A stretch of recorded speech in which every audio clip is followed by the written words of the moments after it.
आज सवाल ये नहीं है कि बीजेपी में सब ठीक है या नहीं। आज सवाल ये है कि 2027 से पहले यूपी का कंट्रोल किसके हाथ में रहेगा, दिल्ली या लखनऊ। योगी आदित्यनाथ, वशिष्ठ मोदी, अमित शाह, ये सिर्फ अफवाह है या सच में कुछ बहुत बड़ा पक रहा है। नमस्कार। आज हम जानेंगे दिल्ली और लखनऊ की सरकारों का एक दूसरे के साथ काम करने का तरीका। तो सबसे पहले समझते हैं कि योगी आदित्यनाथ की स्ट्रॉन्ग इमेज कैसे बनी। उत्तर प्रदेश की राजनीति में अगर आज किसी एक चेहरे की सबसे ज़्यादा चर्चा है तो वो है मुख्यमंत्री योगी आदित्यनाथ। वजह साफ है, योगी सिर्फ मुख्यमंत्री नहीं बल्कि यूपी में लॉ एंड ऑर्डर का सिंबल बन चुके हैं। अपराधियों पर बुलडोजर एक्शन हो, माफियाओं पर सख्ती या फिर प्रशासनिक फैसलों में बिना झिझक कदम, योगी की छवि एक स्ट्रॉन्ग डिसीजन मेकर की बनी है। योगी का सबसे बड़ा प्लस पॉइंट ये है कि उन्हें सिर्फ बीजेपी का नेता नहीं बल्कि एक हिंदुत्व आइकन के रूप में भी देखा जाता है। यूपी का सबसे बड़ा वोट बैंक योगी को बोलने से ज़्यादा करने वाला नेता मानता है। यही वजह है कि कई सर्वे और ज़मीनी रिपोर्ट्स में योगी की लोकप्रियता पार्टी से भी ऊपर जाती दिखती है। यही स्ट्रॉन्ग इमेज दिल्ली तक मैसेज भेजती है कि यूपी सिर्फ एक राज्य नहीं बल्कि पावर का सेंटर है और उस सेंटर का चेहरा है योगी। भारतीय राजनीति में एक बात हम सब मानते हैं, आज बीजेपी एक पार्टी कम कंट्रोल बेस्ड पॉलिटिकल सिस्टम ज़्यादा बन चुकी है। इस सिस्टम का सेंटर है दिल्ली और इस कंट्रोल सिस्टम के दो पिलर हैं, नरेंद्र मोदी और अमित शाह। मोदी साहब मॉडल सिंपल है, पावर को सेंट्रलाइज करो, डिसीजन दिल्ली से लो और राज्यों में सिर्फ एग्जीक्यूशन होने दो। जो नेता इस फ्रेमवर्क में फिट हो जाता है वो सिस्टम का हिस्सा बन जाता है और जो अपनी अलग पॉलिटिकल पहचान बनाता है वो दिल्ली के रडार पर आ जाता है। इस कंट्रोल के 4 सेगमेंट हैं। पहला है, टिकट का फैसला दिल्ली करेगी, चाहे ज़मीन पर नेता कितना भी मजबूत क्यों ना हो। दूसरा है, मीडिया से लेकर सोशल मीडिया तक कौन सा मुद्दा चलेगा ये भी दिल्ली ही डिसाइड करेगी। तीसरा है, गवर्नर, एजेंसीज, पॉलिसीज और सेक्रेटरीज सबका रिमोट दिल्ली के हाथ में होता है। चौथा है, राज्यों में कोई भी सीएम पीएम के बराबर या उससे ज़्यादा पॉपुलर नहीं हो सकता। ये सिस्टम का साइलेंट रूल है। योगी आदित्यनाथ यहीं पर मोदी शाह के सिस्टम के लिए एक एक्सेप्शन बन जाते हैं। योगी सिर्फ सीएम नहीं, यूपी में एक पैरेलल पावर सेंटर हैं। उनकी पॉपुलैरिटी दिल्ली के नैरेटिव से नहीं, ग्राउंड से आती है और यही बात सिस्टम को अनकंफर्टेबल करती है।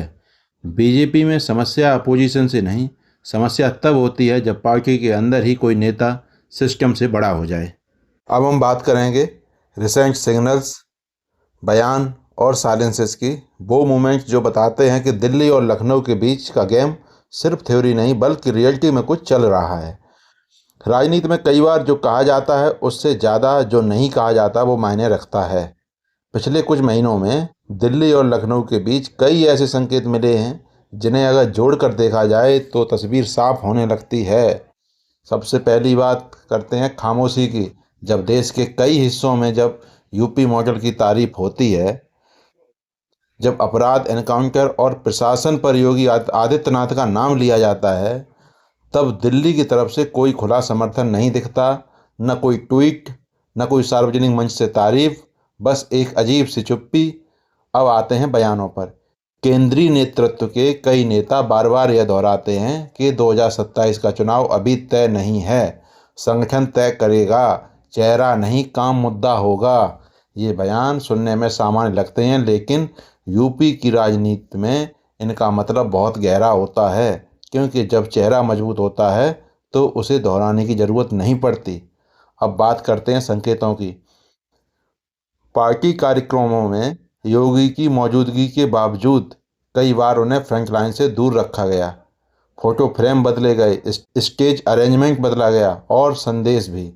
कुछ मौक़ों पर योगी के फैसलों पर दिल्ली से फाइलें लौटाई गईं, बिना खुली असहमति के लेकिन साफ संदेश के साथ। और शायद सबसे अहम संकेत, चुनावी रणनीति। लोकसभा चुनावों में योगी के करीबी माने जाने वाले कई नामों को टिकट नहीं मिला। नतीजे क्या रहे वो सबने देखे, लेकिन उसके बाद भी जिम्मेदारी योगी के कंधों पर डालने की कोशिश हुई। अब सवाल ये है, अगर सब ठीक था तो इतनी दूरी क्यों, और अगर दूरी थी तो खुलकर समर्थन क्यों नहीं गया। यहीं से जन्म लेता है मोदी साहब वशिष्ठ योगी का नैरेटिव। एक तरफ दिल्ली का कंट्रोल सिस्टम तो दूसरी तरफ यूपी का स्ट्रॉन्ग मैन। और बीच में खड़ी है 2027 की राजनीति। क्या ये सिर्फ संयोग है या फिर योगी आदित्यनाथ को धीरे धीरे सीमित करने की रणनीति? क्योंकि जब कोई नेता बार बार संकट से निकलकर और ज़्यादा मजबूत होता है तो वो सिर्फ मुख्यमंत्री नहीं रहता, वो विकल्प बन जाता है, और विकल्प दिल्ली को कभी आरामदायक नहीं लगते। राजनीति में अक्सर जो पार्टी सोचती है और जनता जो सोच रही होती है, दोनों के बीच ज़मीन आसमान का फ़र्क होता है। आज उत्तर प्रदेश में भी कुछ ऐसा ही हो रहा है। एक तरफ पार्टी की स्ट्रेटजी है और दूसरी तरफ पब्लिक का परसेप्शन। दिल्ली के पावर सेंटर का मानना है कि बीजेपी में एक ही ब्रांड है, ब्रांड मोदी। शाह स्ट्रेटजी और सीएम सिर्फ एक एडमिनिस्ट्रेटिव फेस है।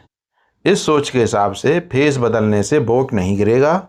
ऑर्गेनाइजेशन और नैरेटिव का कंट्रोल काफ़ी होता है, इसलिए कभी साइलेंस, कभी हाफ स्टेटमेंट्स और कभी योगी के स्ट्रॉन्ग इमेज से एकदम डिस्टेंस बना लेना, ये सब एक कैलकुलेटेड पॉलिटिकल मूव लगता है, लेकिन पब्लिक परसेप्शन बिल्कुल अलग है।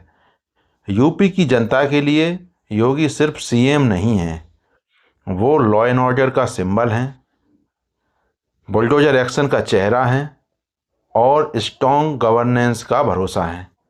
जनता के दिमाग में बीजेपी का मतलब है मोदी दिल्ली में और योगी लखनऊ में। यही वजह है कि योगी के ऊपर सवाल उठते हैं या दिल्ली से डिसीजंस आते हैं जो यूपी को असहज कर देते हैं, तो जनता उसे पार्टी की मजबूरी नहीं, साजिश की तरह देखती है। पार्टी स्ट्रेटजी कह रही है कि 2027 अरिथमेटिक है, caste plus alliance plus management, लेकिन पब्लिक परसेप्शन कह रहा है कि वोट फीलिंग पे पड़ता है और फीलिंग्स योगी जी से जुड़ी हुई हैं। यही क्लेश सबसे खतरनाक होता है जब कैडर और वोटर कंफ्यूज हो जाएं। आज ग्राउंड पे सवाल ये नहीं है कि बीजेपी जीतेगी या हारेगी, सवाल ये है कि अगर योगी कमज़ोर पड़ गए तो बीजेपी का वोट कितना सेफ रहेगा। और यही वजह है कि पार्टी चाहे कितनी प्लानिंग कर ले, अगर पब्लिक परसेप्शन को इग्नोर किया तो स्ट्रेटजी पेपर पे ही रहेगी, लेकिन ईवीएम मशीन में फेल हो सकती है। अब सबसे बड़ा सवाल ये है कि क्या 2027 में बीजेपी पार्टी की स्ट्रेटजी के भरोसे जीत पाएगी या फिर पब्लिक परसेप्शन ही तय करेगा कि उत्तर प्रदेश में असली पावर किसके हाथ में रहेगी? क्या दिल्ली का कंट्रोल मॉडल यूपी में काम करेगा या योगी आदित्यनाथ का स्ट्रॉन्ग ग्राउंड कनेक्ट पार्टी की स्ट्रेटजी से ज़्यादा भारी पड़ेगा? सवाल ये नहीं है कि मोदी शाह गलत हैं या योगी सही, सवाल ये है क्या बीजेपी एक हाईकमांड पार्टी ही रहेगी या राज्यों को भी पावर मिलेगी? कमेंट में अपनी राय लिखें। वीडियो पसंद आए तो लाइक कीजिए और चैनल को सब्सक्राइब कीजिए। धन्यवाद।